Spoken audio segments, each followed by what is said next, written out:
Peter Pig in the book Animal Farm once said that all animals are created equal, but some animals are more equal than others. Well, this is the current stance of the FCC whenever it comes to your data. Whenever you're using the internet, they believe that all data should really be equal. But internet companies are trying to move towards the stance that some are more equal than others. Not all data is really created equally.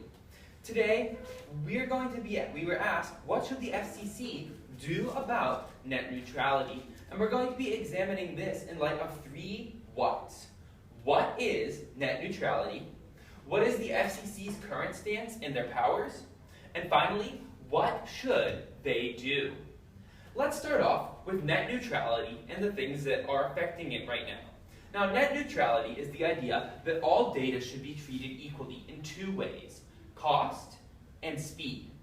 Now, the idea of not all data being created equally is that some data might cost more than others. Whenever you're using your internet connection to watch something on YouTube versus just Googling something, some might end up costing you more than others based on what the internet provider chooses. If you choose to use an internet provider that participates in this in their terms of use, you might be charged more for some data than others.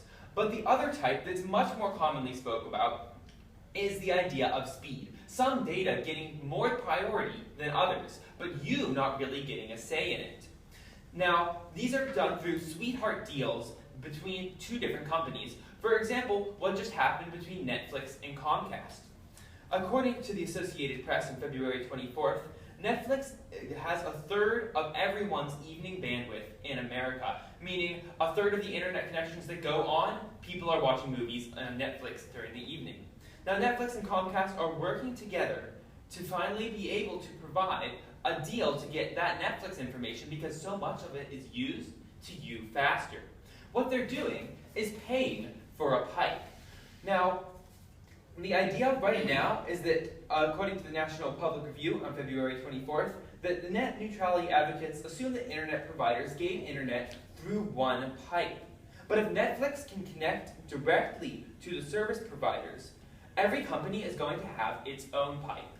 The idea here is simple. Rather than the internet all getting to you together all at once, each internet provider, or each service that you use, whether I'm playing a game online, or if I'm watching Netflix, or if I'm using Google, each company would have to pay the company directly.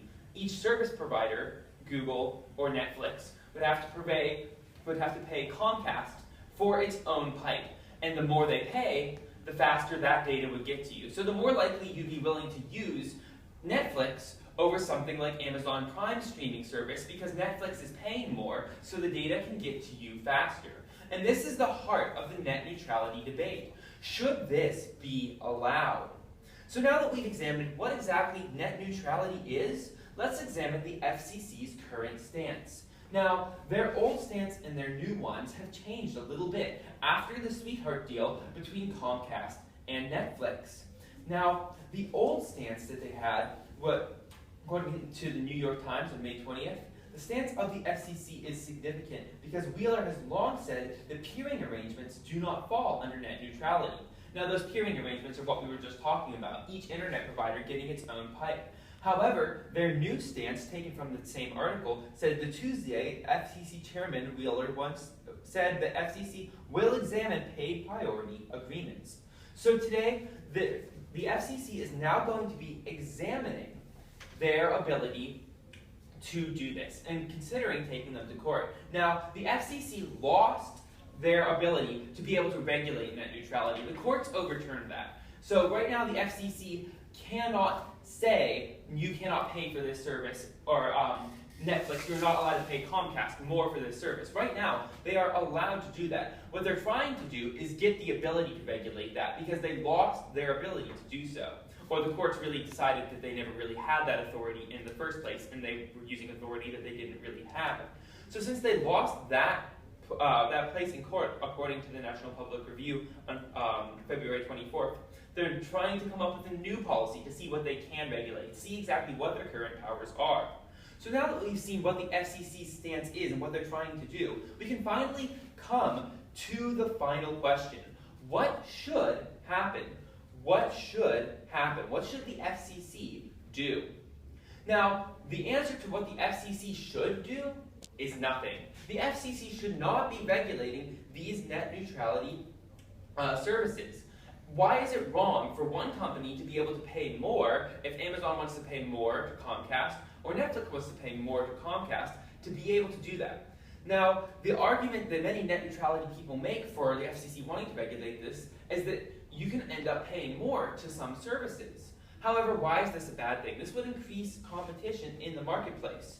You would be more likely to use something like Netflix over Amazon Prime if you knew you would be getting a better, faster, more reliable internet connection, especially if you were using that particular service like Comcast.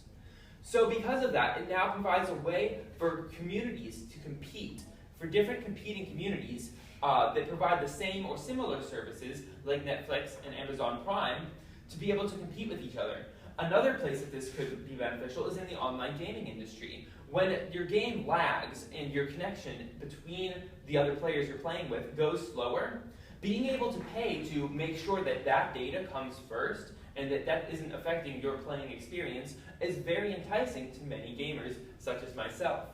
So as we can see, that this isn't necessarily a bad thing. The ability to pay more for your data, or that some places should be able to use more data or more expensive data to some internet service providers, is not necessarily a bad thing. It's not something that the FCC should have the power to regulate, and the courts already determined this. For this reason, we can clearly see, what should the FCC do? The answer is nothing. You as the consumer have the ability to choose who you want to support, and ultimately through that, who wins the net neutrality debate. Thank you.